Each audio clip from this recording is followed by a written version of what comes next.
হরে কৃষ্ণ। প্রিয় ভক্তবৃন্দ, আপনারা দেখছেন পরলোক টিভি। কোনো কিছু আস্বাদ্য বস্তুকে যাকে আস্বাদন করা যায় তাকে বলা হচ্ছে রস। তো ভগবান সঙ্গে জীবের অনাদিকাল থেকে একটা সম্পর্ক রয়েছে। সেই সম্পর্কটা কি না রসের সম্পর্ক। তো সেজন্য বলা হচ্ছে ভগবানকে না তিনি হচ্ছেন রসবহিঃসহ। এই যে ভগবান সৃষ্টির বৈচিত্র্যময় সৃষ্টি, এর পিছনে কি রয়েছে এটাকে প্রথমে বুঝতে হবে। ভগবান কেন, অত জীব কেন, এর পিছনে মূল কারণ হচ্ছে যে আনন্দ। যে প্রতিটি জীবের লক্ষ্য যে আনন্দ, যার অন্বেষণ করছি, সেই আসল আনন্দটি কোথায় আছে বলেছে আনন্দং ব্রহ্ম, আনন্দময় ব্যাসাত, আনন্দ ঘন বিগ্রহ হচ্ছেন ভগবান। তো শ্রুতিশাস্ত্রেতে এই কথা বিচারকে বলা হচ্ছে ভগবানকে যে রসবহিঃসহ, তিনি রস, সর্বরস নিলয়ক, সমস্ত রসের আগার। আর আমরা কি করি না রসম হি এবা অয়ম লব্ধ্বা আনন্দী ভবতি। ভগবান আছেন আর জীব আছে। তো ভগবান কি না ভগবান হচ্ছে রস, রসবহিঃসহ, তিনি রস দিয়ে আনন্দ দিয়ে তৈরি। আর তার অংশ আমরা। আমরা কি করে আনন্দ পাবো ভালো করে শোনো। রসম হি এবা অয়ম লব্ধ্বা আনন্দী ভবতি। সে আনন্দ লাভ করবে। কিসেতে আনন্দ লাভ করবে? রসম হি অয়ম, অয়ম মানে এই জীব সকল, এই আত্মা সকল, লব্ধ্বা, যখন সেই রস সর্বরস নিলয়ক কৃষ্ণকে লাভ করবে তাহলে সে আনন্দ। এই রস হচ্ছে সমস্ত আনন্দের উৎস। এটাকে বলা হয় আদি রস। এই সমস্ত কিছু বৈচিত্র্যের পিছনে মূল হচ্ছে রস। তাই শ্রুতির শ্রেষ্ঠ বাক্য হচ্ছে রসবহিঃসহ। বুঝতে পারছেন? তিনি রস, এটা শ্রুতে বর্ণনা করা হচ্ছে রসবহিঃসহ। তিনি রসকে আস্বাদন করেন আর রসকে আস্বাদন করান। তো ভগবানের সঙ্গে জীবের এই যে প্রেমময়ী রসময়ী সম্পর্ক, এটা 5 প্রকারের সম্পর্ক রয়েছে। শান্ত রস, দাস্য রস, সখ্য রস, বাৎসল্য রস, তারপরে মধুর রস। এই জগতে আমাদের যেমন ভালোবাসার মধ্যে এই সমস্ত রয়েছে।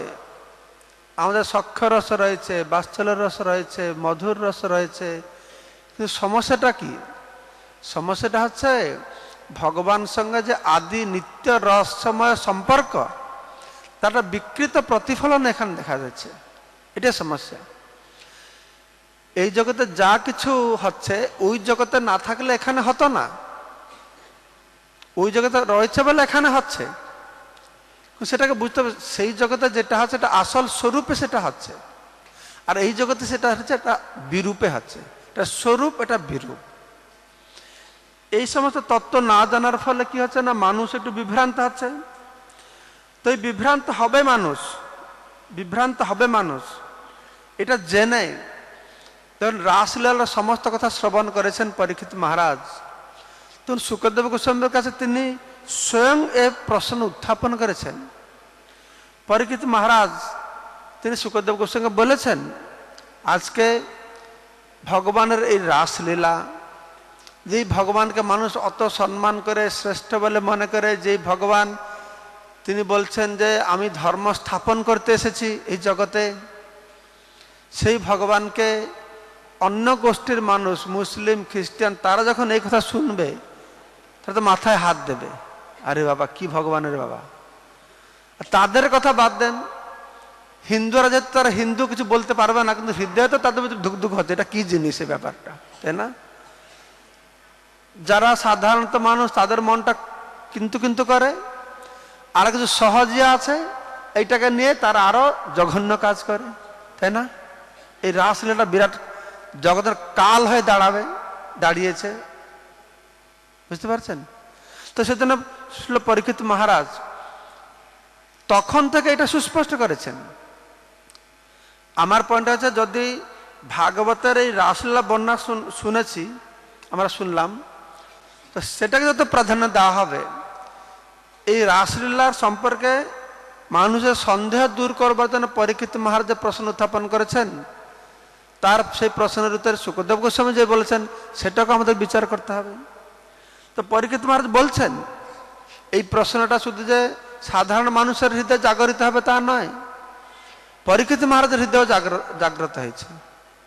তো তিনি শুদ্ধ ভক্ত, তার সন্দেহ নেই, কিন্তু আমাদেরকে সুস্পষ্ট করবার জন্য পরীক্ষিত মহারাজ তার গুরুদেব শুকদেব গোস্বামীর কাছে এই প্রশ্ন উত্থাপন করে বলছেন, হে ব্রাহ্মণ, শুনো মন দিয়ে, হে ব্রাহ্মণ, যিনি পরমেশ্বর ভগবান, যিনি জগদীশ্বর, তিনি ধর্ম সংস্থাপক, ধর্ম সংস্থাপনার্থায় সম্ভবামি যুগে যুগে, তিনি অধর্মের বিনাশের জন্য যার অংশ প্রকাশ এই পৃথিবীতে তিনি অবতীর্ণ হয়েছেন, প্রকৃতপক্ষে তিনি সমাজ ধর্মের মূল বক্তা, তিনি কর্তা, তিনি সংরক্ষক। তিনি তাহলে কিভাবে পরস্ত্রী স্পর্শ করে প্রতিকূল আচরণ করলেন? কত সুস্পষ্ট প্রশ্ন, তাই না? তিনি এই যে আমাদের মনে প্রশ্নটা যাচ্ছে, পরীক্ষিত মহারাজরা সুস্পষ্ট করে বলেছেন, তাহলে তিনি কি করে পরস্ত্রীকে স্পর্শ করেন, এই ধর্মের প্রতিকূল আচরণ করেছেন। হে নিষ্ঠাবান ব্রহ্মচারী, তারপরে এখানেই পরীক্ষিত মহারাজ শুনছেন, আর এই কথাগুলো কে বর্ণনা করছে? শুকদেব গোস্বামী। তুমি তো আজন্ম ব্রহ্মচারী, তোর ভগবান যেরকম তুমিও সেরকম। ভগবান এরকম লীলা করছে পরস্ত্রীদেরকে নিয়ে, আর তুমি আজন্ম ব্রহ্মচারী হয় তুমি অত মুক্ত কণ্ঠে তার বর্ণনা করছ। এর কি রহস্য? এটা কি মানুষকে বিভ্রান্ত করবে না যে ধর্ম সংস্থাপক ভগবান এরকম আপাত অধর্মের কাজ করছেন, আর যে আজন্ম ব্রহ্মচারী, যে আত্মারাম পুরুষ, সে এইগুলি শত সুন্দর মুক্ত কণ্ঠে বর্ণনা করছেন। তাই বলছেন, হে নিষ্ঠাবান ব্রহ্মচারী, আত্মতৃপ্ত যদুপতি কি উদ্দেশ্যে এই ধরনের নিন্দিত আচরণ করেছেন? শুধু অধর্ম নয়, নিন্দিত আচরণ করেছেন। দয়া করে তা বর্ণনা করে আমাদের সন্দেহ ভঞ্জন করুন, দূর করুন। এটা অত্যন্ত গুরুত্বপূর্ণ। সারা জগৎটা এই সন্দেহ নিয়ে পড়ে থাকে। তখন শ্রীল শুকদেব গোস্বামী তার উত্তরে বলছেন যে, তেজীয় সাং নো দোষায় বন্যে সর্বভুজ যথা। তা শুকদেব গোস্বামী বলছেন যে, ঐশ্বরিক শক্তিমান নিয়ন্তাদের কার্যকলাপের মধ্যে আমরা আপাত দৃষ্টিতে সমাজনীতির দুঃসাহসিক ব্যতিক্রম লক্ষ্য করলেও এইরকম যারা ঐশ্বরিক শক্তি রয়েছে, তাদের সামাজিক আপাত দৃষ্টিতে এই ধর্মের ব্যতিক্রম লক্ষ্য করলেও তাতে তাদের মর্যাদা ক্ষুণ্ণ হয় না। কেননা তারা আগুনের মতো সর্বভুক হলেও নির্দোষ হয়ে থাকে। যারা মহাপুরুষ, যারা ভগবান, তিনি করতে পারেন, কিন্তু এইটা আর একটা বিপদ হয়ে দাঁড়িয়েছে। এই যে কথাটা বলা হলো, সেটা আর বিপদে দাঁড়িয়েছে। তো গুরুরা ভালো করে বিড়ি সিগারেট খাচ্ছে, মাংস খাচ্ছে, পরনারী সঙ্গ করছে। আমি গুরুদেব, আমি জীর্ণ করতে পারবো, তোমরা পারবে না। সে আরেক গোষ্ঠী বেরিয়েছে এটাতে। হ্যাঁ, এই কথাই সেজন্য বলা হচ্ছে, শাস্ত্র মানুষকে আরো বিভ্রান্ত করে। যেই শাস্ত্রের উদ্দিষ্ট মানুষকে ঠিক রাস্তায় নেবে, সেই শাস্ত্র শিক্ষাই মানুষকে বিভ্রান্ত করে। যদি আমরা যথার্থ মানুষের কাছ থেকে শ্রবণ না করি, যথার্থ আচার্যদের কাছ থেকে আমরা শ্রবণ না করি, সেজন্য মানুষেরা এরকম বলছে, হ্যাঁ আমার গুরুদেব পারে এটা, তিনি যেরকম আগুন সব ভক্ষণ করতে পারে, সে আরেকটা নকল করছে। আরে ভগবান করতে পারবেন বলে আমরা পারবো? প্রভুপাদ বলছেন, কিছু দুষ্ট ছেলেরা বলে, আরে কৃষ্ণ অত গোপীদের নিয়ে লীলা করলো, আমি 4-5টা মেয়েদের নিয়ে একটু লীলা করলে কি অসুবিধা আছে? তো প্রভুপাদ বলছেন, ও তুমি গোপীজন বল্লভ হতে চাও? তো ভগবান শ্রীকৃষ্ণ তিনি তো গিরিবরধারী, ছোট্ট অঙ্গুলি দিয়ে একটা পাহাড়কে ধারণ করেছেন। তুমি গিরিধারী হবে? গিরিধারী হতে পারবে? আরে গিরিধারী তো দূরে থাকুক, টেবুলধারী হতো প্রথমে। টেবুলধারী হতে পারবে না, আর এখন তো গোপীজন বল্লভ হতে চাও। ছিল গৌর গোবিন্দ গোস্বামী মহারাজ বলতেন, ভগবান যেটা করবে লীলা, আমরা করলে খাবো কিলা। কখন এটাকে আমাদের জন্য ভগবানকে অনুকরণ করতে আমরা চেষ্টা করব না। তারপরে তিনি বলছেন যে ঈশ্বর নয়, তার কখনোই মনেও ঈশ্বরের আচরণ অনুকরণ করা উচিত নয়। এটা তাৎপর্য নয়, এটা শুকদেব গোস্বামীর কথা, এটা প্রভুপাদের কথা নয়, আমাদের কথা নয়। তিনি স্বয়ং বলছেন, ন এতৎ সমাচরেত জাতু মনসাপিহি অনিশ্বর। অনিশ্বর যারা ঈশ্বর নয় তাদের কি হবে না? বিনশ্যতি আচরণ মৌটাত যথা অরুদ্র অধিজম বিষম। ঠিক যেভাবে রুদ্র ভগবান শিব তিনি বিষ পান করেছেন, তো তাহলে সে নিজেরই কেবল ধ্বংস করবে। যেমন রুদ্রদেব না হয় রুদ্রের মতো সমুদ্র পরিমাণ বিষ পান করার চেষ্টার ফলে মানুষ নিজেকেই ধ্বংস করে। প্রভুপাদ এ সম্পর্কে বলছেন। যারা বম ভোলে পার্টি আছেন, শিব বাবার ভক্ত, তারা কি শিব বাবা চিলম দিয়ে গাঁজা টানে? আমরা শিবের প্রসাদ খাচ্ছি, আমরা গাঁজা টানবো? শিবের গাঁজা খায়, তোমার গাঁজা খাবো? আর শিব তো সমুদ্রের বিষ পান করলো। হ্যাঁ, পুরা সমুদ্র বিষ পান দূরে থাকুক, একটু পটাশিয়াম সায়ানাইড খায় দেখা তো, তখন পারবে না। প্রভুপাদ আরেকটা বলছেন, এবার শঙ্করাচার্য তার শিষ্যদেরকে নিয়ে যাচ্ছিলেন। শঙ্করাচার্য তো রাস্তায় এটা বুড়িমা ভাপা পিঠা নিয়ে আসছে মাথায়। ভাপা পিঠা জানো না? আছে, বেঙ্গলে আছে, বাংলাদেশে খুব প্রসিদ্ধ ভাপা পিঠা। এই শীতের দিনে এসে গেছে, রাস্তায় রাস্তায় ভাপা পিঠা করে বিক্রি করে না। বাংলাদেশ থেকে কারা কারা আছে এখানে? বাংলাদেশ থেকে সদ্য এসেছ, ঠিক আছে? এই সদ্য নয়, আগে থেকে এসেছে এখানে। হাত তোলো তো, আগে থেকে। বাংলাদেশ পূর্বে ছিল সদ্য, আর আগে থেকে এসেছে কারা? হাত তোলো না, হাত তুলছে না, সবাই হবে মানে এখানে। তো শঙ্করাচার্য শিষ্যদেরকে নিয়ে যাচ্ছেন, তো ভাপা পিঠা নিয়ে আসছে। তো শঙ্করাচার্য কি করছেন? ভাপা পিঠা তার ঝুড়ি থেকে তুলে খেয়েছেন, আর শিষ্যরা দেখছেন গুরুদেব খাচ্ছেন, আমরা খাবো। আর সব শিষ্যরা গিয়ে সব পিঠা নিয়ে খেয়ে নিয়েছে তার। শঙ্করাচার্য মনে করছেন, ও আমি খেলাম, তোমরা খাচ্ছ, ঠিক আছে, তোমার শিক্ষা দেব।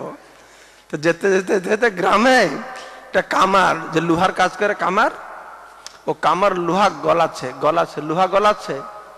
তো শঙ্করাচার্য কি করেছেন? সে লোহা গলানো লোহাতে অঞ্জলি ঢুকিয়ে এক অঞ্জলি গলানো লোহা পান করেছেন। আর সব শিষ্যরা দাঁড়িয়ে গেছে। সঙ্গে কি হলো?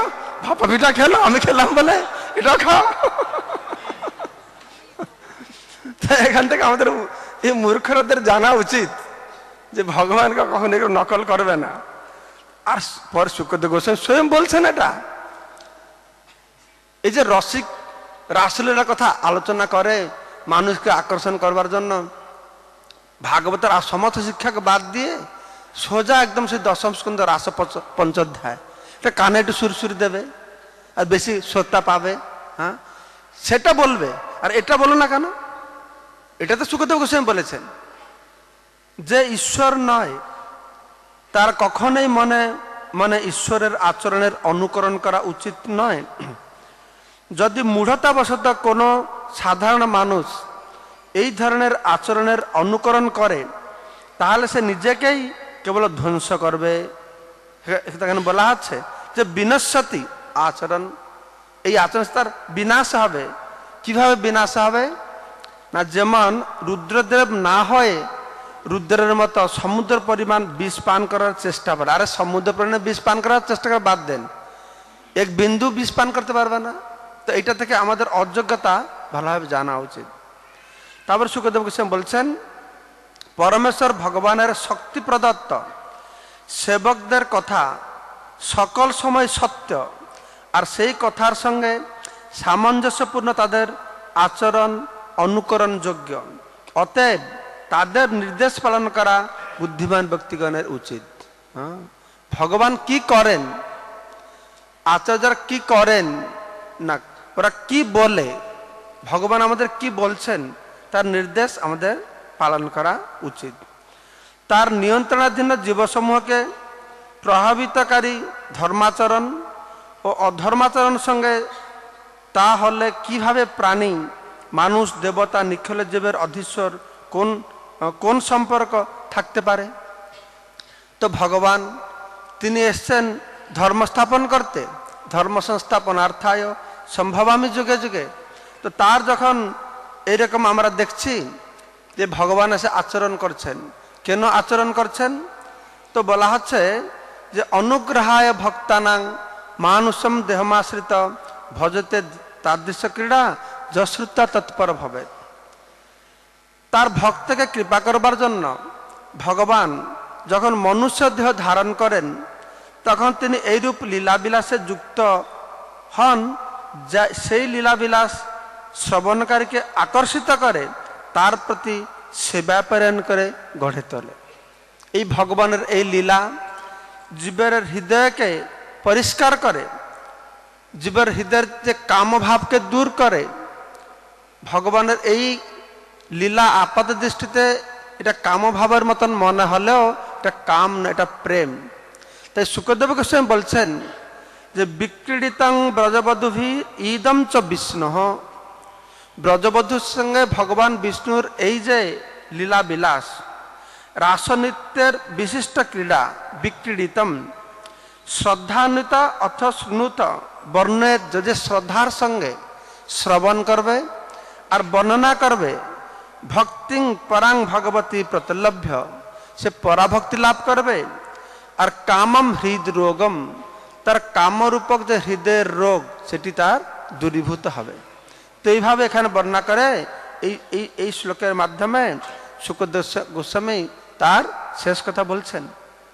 যিনি অপ্রাকৃত শ্রদ্ধান্বিত হয় এই রাস পঞ্চোধ্যায়ের ব্রজবধূদের সঙ্গে শ্রীকৃষ্ণের অপ্রাকৃত ক্রীড়া বর্ণনা শ্রবণ করেন বা বর্ণনা করেন, সেই ধীর পুরুষ ভগবানের যথেষ্ট পরাভক্তি লাভ করে হৃদরোগরূপ জড় কামকে শীঘ্রই দূর করবে। তো কত সুন্দর তত্ত্বপূর্ণ কথা ছিল শুকদেব গোস্বামী বলছেন। তো প্রভুপাদ বলছেন যে এই জগতে যে ভগবান সেখানে করেছেন, ভগবান চুরি করেছেন, ভগবান পরনারীদের নিয়ে রাসলীলা করেছেন। পরনারীটা যে পরনারী, তো ভগবান জন্য পরনারী নয়, আমরা তো সবাই প্রকৃতি, ভগবানের একমাত্র পুরুষ। আর ভগবান যাদের সঙ্গে বিশেষ রাসলীলা করেছেন তারা তো সাধারণ নারী নন, তারা ভগবানের অন্তরঙ্গা শক্তি, হ্লাদিনী শক্তির প্রকাশ। সে কথা এখানে শুকদেব গোস্বামী বর্ণনা করে বলেছেন, আমাদের আচার্যরা বলছেন। তো এখনই প্রভুপাদ বুঝিয়ে বলছেন ভগবত গীতার একটা শ্লোক দিয়ে। ভগবত গীতার 15 অধ্যায়তে ভগবান বলছেন এই জগৎটা কি রকম। এই জগৎটা হচ্ছে একটা উল্টো অস্বস্ಥ বৃক্ষের মতন, যার শিকলটা উপর দিকে, শাখা প্রশাখা নিচের দিকে। এরকম গাছ দেখেছেন? আছে, বেঙ্গলে আছে, যে শাখা প্রশাখটা নিচে আর শিকলগুলো উপরে আছে না? হ্যাঁ, যদি আপনারা লেকে বা পুকুরে যাবেন, তার পাড়ে একটা গাছ আছে, তাহলে দেখবেন যে গাছটা প্রতিফলন নিচে দেখা আছে। হ্যাঁ, এই জড় জগৎটা ঠিক সেই রকম। ভগবত ধামের প্রতিফলন হচ্ছে জড় জগৎ। বুঝতে পারছো এইটুকু? ঠিক আছে। তো গাছটা তো এইরকম দাঁড়িয়ে আছে, ঠিক আছে, উপর নিচে থেকে উপরে গাছ আছে, আর যখন প্রতিফলন হবে এইরকম হবে না? তো প্রভুপাদ বলছেন যে জড় জগতে, আধ্যাত্মিক জগতে, এটা সব থেকে শ্রেষ্ঠ সব থেকে শ্রেষ্ঠ কোনটা আধ্যাত্মিক জগতে? হ্যাঁ, পরকিয়া ভাবে যাহা ব্রজেতে প্রচার, সে সব থেকে শ্রেষ্ঠ, সব থেকে উন্নত, সব থেকে উজ্জ্বল। তো সেটা যদি সব থেকে উপরে থাকলো, তাহলে জড় জগতে সেটা কি হবে? কি হবে? হ্যাঁ, বললাম না, গাছটা উপরে আছে না, প্রতিফলটা পুরো নিচে যাবে। তো জড় জগতে যেটা সব থেকে নিকৃষ্ট, নিন্দনীয়, ঘৃণ্য, সেটা আধ্যাত্মিক জগতে সব থেকে শ্রেষ্ঠ। তার কারণ কেন? তার কারণ হচ্ছে স্বরূপে সে কার্য সমাহিত হচ্ছে, এই জগৎটা বিরূপে সমাহিত হচ্ছে। সেই জন্য কি হচ্ছে না, ভগবানও চুরি করেছেন, ভগবান ব্রজনারীদের নিয়ে রাসলীলা করেছেন। তো আমরা যদি চুরি করি, আমরা যদি পর নারী সঙ্গ করি, ভগবান করেছেন আমরা করি, তাহলে কি হবে? যদি কোনো মানুষ চুরি করবে আর পর নারী সঙ্গ করবে সমাজে, তাহলে তার গতি কি হবে? হ্যাঁ, তাকে বড় প্রসেশন করে নিয়ে যাবে, নেবে না? হ্যাঁ কি না? কি প্রসেশন করবে, কিরকম? তাকে সুন্দর করে সাজাবে, মুকুট পরিয়ে নয়, অর্ধেক কালো লাগাবে, অর্ধেক সাদা লাগাবে। আর তাকে রথে করে নিয়ে যাবে না, রথে করে দড়ি টানকে নিয়ে যাবে, তার কোমরে দড়িটা বাঁধবে, বেঁধে বেঁধে তাকে নিয়ে গিয়ে সারা জায়গা ঘুরাবে আর মামার বাড়িতে রেখে দিয়ে আসবে, জেলখানায়, তাই না? যদি আমরা করি তাহলে আমাদের গতি এইটাই হবে। আর ভগবান করেছেন, আর ভগবান করে এই লীলা করে, রাসলীলা করে ওনাকে জেলে গিয়েছিল না, চুরি করে জেলে গিয়েছেন? বরঞ্চ এই লীলার মধ্যে অত শক্তি আছে, এইসব কাজ করে তিনি জেলে যাবে কি, এই তার এই লীলা কাজের কথা যে শ্রবণ করবে, সে জেল থেকে মুক্ত হয়ে যাবে। কোন জেল থেকে মুক্ত হবে? সংসার কারাগার থেকে মুক্ত হবে। হচ্ছে কি না? মুনি ঋষিরা কেন দৌড়ে আছে, এর পেছনে পড়ে আছে। যদি এটা জাগতিক জড়জাগতিক কাম হতো, এটা সাধারণ মানুষ বোঝা উচিত। তাহলে কেন মুনি ঋষিরা, এর মধ্যে এই শক্তি রয়েছে। তো সেজন্য আমাদের ভালো করে বুঝতে হবে এই রাসলীলার পেছনে কি গূঢ় রহস্য রয়েছে। এখন আমাদের আচার্যরা বর্ণনা করছেন, এই যে রাসলীলা হলো, এই রাসলীলা কত গোপী ছিলেন জানেন? কত গোপী ছিলেন? হ্যাঁ, 100 কোটি, 100 কোটি।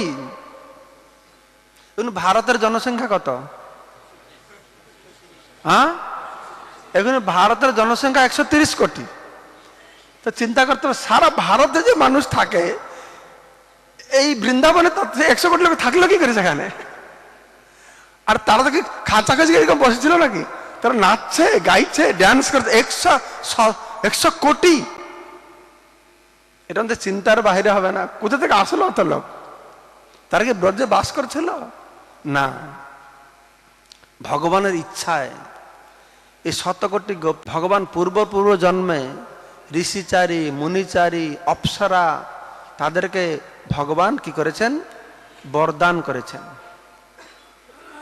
সেই দণ্ডকারণ্যে ভগবান রামচন্দ্র যাচ্ছেন, মুনি ঋষিরা দর্শন করে তার প্রতি খুব আকৃষ্ট হয়েছে, তার সৌন্দর্য, আমরা আপনাকে পতিরূপে পেতে চাই। তো রামচন্দ্র বলছে, এইবার তো হবে না, এবার তো আমার একটাই পত্নী, আর বেশি পত্নী হবে না। তোমরা যে আমাকে পতিরূপে পেতে চাও, আমি যখন কৃষ্ণ অবতার আসবো তখন তোমরা আসো আমার সঙ্গে। তখন তারা অপেক্ষা করে বসে আছে। তার ভগবান নরনারায়ণ লীলা করেছেন। নরনারায়ণ লীলা করেছিল, তখন ইন্দ্র কি করেছে? হ্যাঁ, যে খুব ভালো তপস্যা করে তখন ইন্দ্র খুব ভয় পেয়ে যায়, আরে অত বড় তপস্যা করেছে, আমার পজিশনটা নিয়ে যাবে নাকি? তখন ইন্দ্র কি করবে? রম্ভা মেনকে 2-4টা অপ্সরা পাঠিয়ে দেবে, তোমার নেচে টেচে একে পতন করিয়ে দাও, বাস। এটা ইন্দ্রের কাজ একটা। তো নরনারায়ণ ঋষি তপস্যা করছেন, তো তখন পাঠিয়েছে সব অপ্সরাদেরকে পাঠিয়েছে, নাচো। নরনারায়ণ চোখ খুলেছেন, সব অপ্সরা নাচছে, আর সে তো ভগবান। ও ইন্দ্র, তুমি আমাকে মোহিত করতে পাঠিয়েছ? তো নরনারায়ণ ঋষি কি করেছেন? তার জঙ্ঘটা কেটেছেন, জঙ্ঘ কেটে সে প্রচুর পরিমাণে আর সুন্দরী সুন্দরী নারী সৃষ্টি করেছেন। আর সে নারীরা অত সুন্দর, আর ইন্দ্র যে অপ্সরাদেরকে পাঠিয়েছে, এই নারীদের সামনে তার দেখে ব্যঙ্গের মতন লাগে। আর সব অপ্সরারা একদম মানে কি ফিউজ হয়ে গেছে একদম, অত সুন্দর। তখন নরনারায়ণ ঋষি বলছেন, তোমার ইন্দ্র পাঠিয়েছে আমার কাছে। তো তাদেরকে তারা জঙ্গ থেকে যতগুলি ভালো নারী সৃষ্টি করে তারা সব থেকে সুন্দর উর্বশী। তো নরনারী এসে বলছে ঠিক আছে ইন্দ্রকে বলো আমি তার জন্য একটা গিফট পাঠাচ্ছি, এই উর্বশীকে দিয়েছে, একে নিয়ে যাও ইন্দ্রকে দেবে এটাকে। আর বাকি যতগুলি ছিল তারা কি করবে, তারা নরনারীকে বলছে আপনি আমাদের সৃষ্টি হচ্ছে, আপনি আমাদের পতি প্রভু। তো না না আমি তো সন্ন্যাসী, আমার বিয়েটি এখন হবে না, তোমরা যদি আমার সেবা করবে ওই আসো, আমি যখন কৃষ্ণ হয়ে আসবো তখন আসবে। তখন এইরকম ঋষিচারী মুনিচারী অপ্সরা মানে যে এইরকম গর্গ সংহিতে আপনাদের পড়বেন এরকম পুরো লিস্ট দেওয়া হয়েছে। কারা কারা পূর্ব যুগে তাদের এই বাসনা ছিল এই মধুর রসে ভগবানের সেবা করবে। আর ভগবান কি করেছেন, তাদেরকে সব গোডাউনে রেখেছেন, যে যেখানে আছে থাকো, আমি যখন এই সময় আসবো তোমরা সবাই আসো, সবাই বাসনা আমি পূর্ণ করব। তো এইভাবে 100 কোটি গোপী, এটা একটা সাধারণ ব্যাপার নয়। তো সবাইকে নিয়ে ভগবান এই যে রাসলীলা করছেন, এর মধ্যে অনেক গোপীরা ছিলেন তারা ভগবত ধাম থেকে এসেছিলেন। ভগবানের অন্তরঙ্গ শক্তি, তার আহ্লাদিনী শক্তির মূর্ত বিগ্রহ ভগবান সঙ্গে এসেছেন। আর অনেক গোপীরা ছিলেন তারা এরকম পূর্ব যুগে ভগবানের কৃপাপ্রাপ্ত হয়ে এসেছেন। আরো অনেক গোপীরা ছিলেন কি হয় না, যখন আমরা যেন ভক্তি আমরা করছি, এখানে আমরা যে ভগবত ভক্তি করছি, আমরা কেউ সোজা গোলক বৃন্দাবনে যেতে পারবো না। হরিবল দেওয়ার কি আছে যেতে পারবো বলে হরিবল না, এটা কি হচ্ছে সিস্টেমটা আছে, এইরকম সিস্টেমটা আছে। গোলক বৃন্দাবনে যাওয়ার আগে আমরা সাধন ভজন করছি, সাধন ভজন সিদ্ধি যদি লাভ করি, তাহলে গোলক বৃন্দাবন যাওয়ার আগে আমাদের কোটি কোটি ব্রহ্মাণ্ড আছে। তো আর ভগবান কৃষ্ণের লীলা এখন কোনো না কোনো ব্রহ্মাণ্ডে হচ্ছে। ভগবান কৃষ্ণের লীলা নিত্য, গোলক বৃন্দাবনে নিত্য, এই জড়জগতেও নিত্য। এখানে ভগবান পুতনাবদ্ধ করছে, পরমূর্তে আরেকটা ব্রহ্মাণ্ডে পুতনাবদ্ধ, পরমূর্তে আরেকটা এরকম চলছে। রাসলীলাও সেরকম হচ্ছে, নিত্য রাসলীলা চলছে কোনো না কোনো ব্রহ্মাণ্ডে। তো আমরা যারা সাধন ভজন করি, আমরা যদি সিদ্ধি পাই, তাহলে কি হবে না, আমরা প্রথমে ওই ব্রহ্মাণ্ডে যাব যে ব্রহ্মাণ্ডে এখনই ভগবান রাসলীলা হচ্ছে। তো তারাও এসে জয়েন করেছে। তেরে সব থেকে হয় এই 100 কোটি গোপী সেখানে এসে প্রবেশ করেছে। তো 100 কোটি গোপী ওইটুকু জায়গায় কি করে ধরবে? যেন আমরা শুনছি গিরি গোবর্ধন, ভগবান গিরি গোবর্ধন ধারণ করেছেন, আর ব্রজের যত গাভী বাছুর পশু পাখি মানুষ সব তার নিচে এসে গেছে, জায়গা হবে? নন্দ মহারাজ তো 9 লক্ষ গাভী ছিল, আর বিশ্বভানু তা থেকে আরো বেশি গাভী। এ সবাই কি করেছে, পাহাড় নিচে এসে ধরলো, জায়গাটা হলো। তো আমাদের আচার্যরা বলছেন জায়গাটা হলো কি করে, যখন কৃষ্ণ গিরি গোবর্ধন ধারণ করেছেন, গিরি গোবর্ধন অত আনন্দ পাচ্ছে, সে আনন্দ আরো ফুলে গিয়েছে, অত বড় হয়ে গেছে, এই সব সেখানে থাকে। এই অচিন্ত লীলা ভগবানের। তো ভগবানের বৃন্দাবন ধাম, এ তো পদ্ম ফুলের মতন। পদ্ম ফুলে যখন ছোট হবে আর বড় হবে, তো বড় হলে সে তো অসীম। আমরা বলছি এই নবদ্বীপ ধাম, নবদ্বীপ ধাম কত বড় আয়তন জানা? নবদ্বীপ ধাম 32 মাইল পরিধি, কিন্তু শুনতে দেখতে 32 মাইল, কিন্তু এক একটা আইল্যান্ড এই অনন্ত রয়েছে। তো ভগবানের অচিন্ত শক্তির প্রভাবে সেখানে কোনো সীমা নেই। 100 কোটি সহস্র কোটি লোক সেখানে অবস্থান করতে পারবেন। এই যে ভগবানের অচিন্ত শক্তি রয়েছে। তো আজকে এইভাবে ভগবান সেই লীলাবিলাস সমস্ত রস আস্বাদন করার পরে এই রাসলীলার রস আস্বাদন করবেন। আজকের এই শুভতিথিতে ভগবান যমুনার তীরে সেই কদম্ব বৃক্ষের নিচে সে বংশী ধ্বনি করেছেন। এই বংশীর একটা বিরাট ইতিহাস আছে। পূর্ব জীবনে কোন বাঁশি ছিল, সেই বাঁশি কিভাবে কোদণ্ড ধনুষবান হলো, তারপরে ব্রহ্মা পেল, শিব পেল, পরিশেষে ব্রহ্মা কি করেছেন, ভগবান কৃষ্ণকে ছোট্ট একটা বাঁশ, এটা বড় বাঁশ কেটে কেটে ছোট হয়েছে। এই বিরাট ইতিহাস রয়েছে। এই বংশীর মাধুরীমা, যে ভগবানের যে 64টা গুণ আছে, তার মধ্যে 4টে গুণ মুখ্য। কৃষ্ণ ছাড়া আর কার কাছে নেই, নারায়ণের কাছে নেই, রামের কাছে নেই। তার মধ্যে একটা আছে কি, লীলা মাধুরী, রূপ মাধুরী, বেনু মাধুরী প্রেম না প্রিয় ধিক মাধুরী। এই বেনু মাধুরী, এই বেনু হচ্ছে আসল সর্বমুগ্ধকারী। এই বেনু, ভগবানের বিভিন্ন বেনু রয়েছে।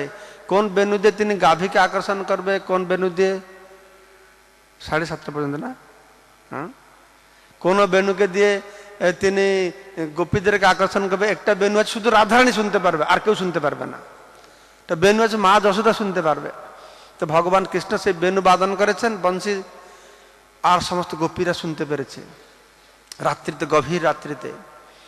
আর সেই বংশীধন যখন শুনতে পেরেছেন, আর তখন সমস্ত পাগল যে যে অবস্থায় ছিল, কে চুলাতে দুধ বসিয়েছে আর সে ছেড়ে ছুটছে, কেউ তার বাচ্চাকে দুধ পান করাচ্ছে, বাচ্চাকে সে ছুটছে, কেউ স্বামীর পাদ সম্ভান করেছে সে ছুটছে, আর কেউ ব্লাউজ পরছিল হাফ ব্লাউজ পরেছে, কেউ কাজল একটা চোখে লাগিয়ে চাটা লাগে না, যে যেখানে ছিল তার অত মানে মাধুর্যের অত শক্তি রয়েছে, আর সব ছুটছে। আর যারা যাদেরকে ব্যাপার আছে কি, এরা সব ছুটে চলে গেছে, কিন্তু এইসব হচ্ছে ব্রজবাসীরা, ব্রজের গোপীরা কেউ কৃষ্ণের প্রতি হিংসা করছে না, অসূয়া করছে না। কেননা যখন এই গোপীরা চলে যাচ্ছে, তাদের একটা প্রতিরূপ গোপী ওদের ঘরে থেকে যাচ্ছে, তাই ব্রজবালকরা বুঝতে পারছে না। এর সুন্দর বর্ণনা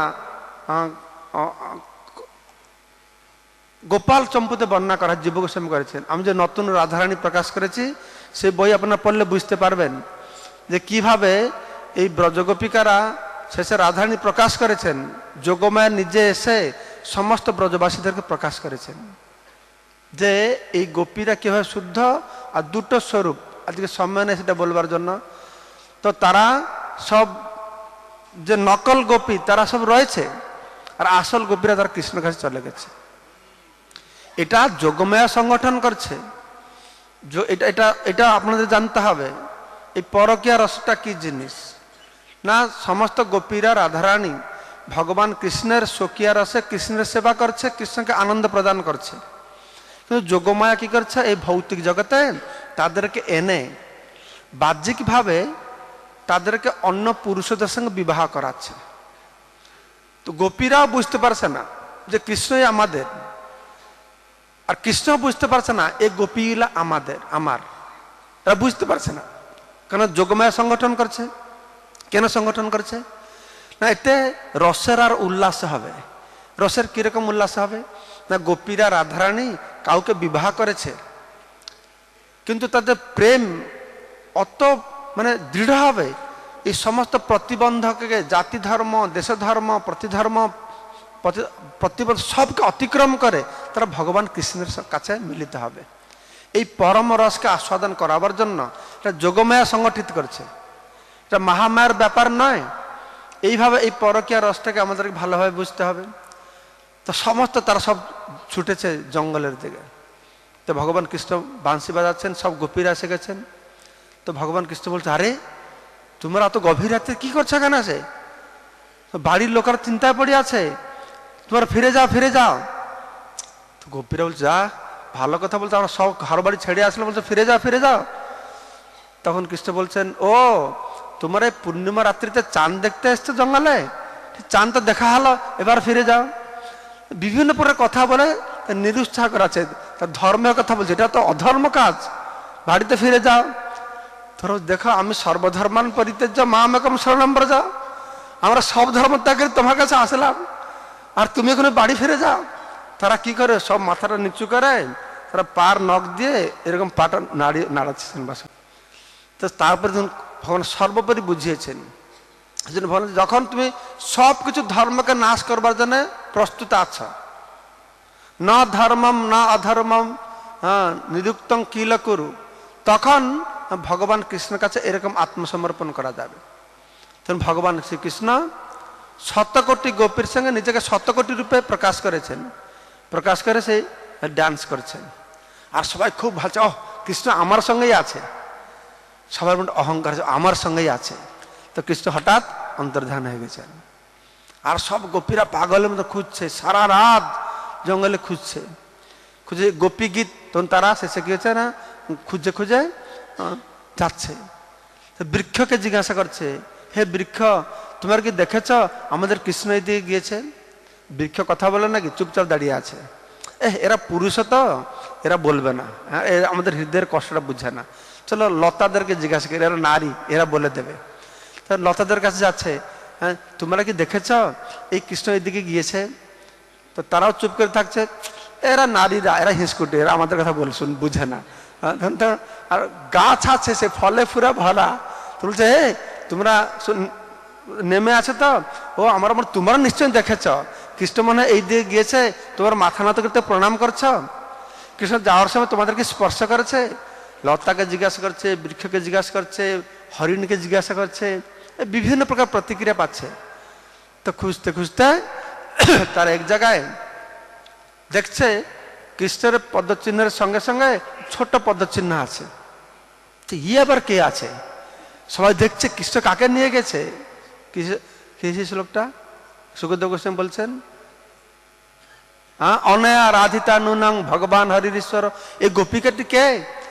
অতভাবে ভগবানকে আরাধনা করছে, শতকোটি গোপীকে পরিত্যাগ করে একজনকে নিয়ে চলে গেছে, কেউ বুঝতে পারছে না। কিন্তু রাধারানীর চরণের চিহ্ন আছে তো, ললিতা বিশাখাটা দেখতে পেরেছে, আর এই তো রাধারানীকে নিয়ে চলে গেছে। তারা খুব মনে মনে খুশি, আর কেউ বলছে না, হ্যাঁ কাউকে বলছে না। তো সবাই তো রাধারানীকে নিয়ে যে কৃষ্ণ চলে গেছেন, তো রাধারানী কৃষ্ণকে নিয়ে চলে গেছেন। তো তখন রাধারানীকে তখন রাধারানী এক জায়গায় খুব ক্লান্ত হবে। রাধারানীও খুব মনে আনন্দ আর অহংকার এসে গেছে, ও আমার জন্য ভগবান সবাইকে ত্যাগ করে নিয়ে এসেছে। তো এক জায়গায় রাধারানী বলছে, আমি খুব ক্লান্ত, তুমি আমাকে তোলে নিয়ে যেখানে সেখানে নিয়ে যাও। কিছু হ্যাঁ ঠিক আছে, তুমি আমার ঘাড়ে উঠো, আমি তোমাকে নিয়ে যাব। আর কৃষ্ণ তখন রাধারানী উঠবে কি, সবাই কৃষ্ণ সেখান থেকে অন্তর্ধান হয়ে গেছে। তো রাধারানী কান্না শুরু করছে, আমার কি গতি হলো এখন। তো এই ব্রজগোপীরা খুঁজে খুঁজে খুঁজে খুঁজে তো দেখছে একজন রাধারানী কান্না করছে, কি ব্যাপার? রাধারানী সব বুঝিয়ে বলছে এই ব্যাপার হয়েছে। তো রাধারানীকে নিয়ে সবাই খুঁজছে খুঁজছে, তো খুঁজছে একদম পাগলের মতন। তো উপরে নারায়ণ দেখছেন, তো নারায়ণ মনে করছে কৃষ্ণ কি নিষ্ঠুর, এই ব্রজগোপিকারা কত ব্যাকুল হয়ে আকুল চিত্তে তারা ক্রন্দন করছে, কেন দর্শন দিচ্ছে না? দেখেছে নারায়ণ আর সহ্য করতে পারছে না এই ব্রজগোপিকাদের কষ্ট দেখে। নারায়ণ বলছে, যে এই কৃষ্ণ যাচ্ছেন ঠিক আছে, আমি তো কৃষ্ণ, তা আমি গিয়ে একটু ওদের আমাকে দেখলে ওরা সন্তুষ্ট হয়ে যাবে। তো নারায়ণ এসে পৌঁছে গেছেন। তো নারায়ণকে দেখে সব গোপীরা ছুটছে। তো ও নারায়ণ দণ্ডবোধ দণ্ডবোধ, আমাদের কৃষ্ণকে দেখেছেন কোথায়? আমাদের কৃষ্ণ কোথায়? কৃষ্ণকে আমাদের চাই লাগবে। এরকম করে তারা সর্বত্র ঘুরছে সর্বত্র ঘুরছে। তো ঘুরতে ঘুরতে তারা শেষে সে যমুনার তীরে গিয়েছে। তো যমুনার তীরে গিয়ে তারা এই গোপী গীত, আমরা 5 দিন ধরে গোপী গীত গান গাইছিলাম। এই গোপী গীতের মাধ্যমে তারা কত সুন্দর তাদের মনের ভাবনা এই গোপী গীতে তারা করছেন, আর ভগবানের স্মরণ করছেন। আর এইরকম একটা অবস্থা এসেছে, আর ভগবান নিজেকে সহ্য করে রাখতে পারে না। মানে গোপীদের ভক্তি প্রেম অত তীব্র হয়েছে, ভগবান যদিও অত্যন্ত গূঢ় গোপ্য, তিনি নিজে কন্ট্রোল করে রাখতে পারে না। তো গোপীরা যে বনে গিয়ে বিভিন্ন গাছ, দাস কবিরাজ গোস্বামী তো চৈতন্য চরিতামৃতে বর্ণনা করছেন। তারা বলছে, আম্র পনস পিয়াল জম্বু কবিদর তীর্থবাসী সবে কর পর উপকার। গোপীরা বলছেন, হে তীর্থবাসী তোমরা সবসময় পরের উপকার করো। কৃষ্ণ তোমার ইহা আইলা পাইলা দর্শন, তোমার কি দর্শন করেছ? কৃষ্ণ কি তোমাদের এখানে এসেছে? কৃষ্ণ তোমার ইহা আইলা পাইলা দর্শন, কৃষ্ণের উদ্দেশ্য কহি রাখিহ জীবন। কৃষ্ণ কোন দিকে গেল বলে আমাদের জীবনকে রক্ষা করো।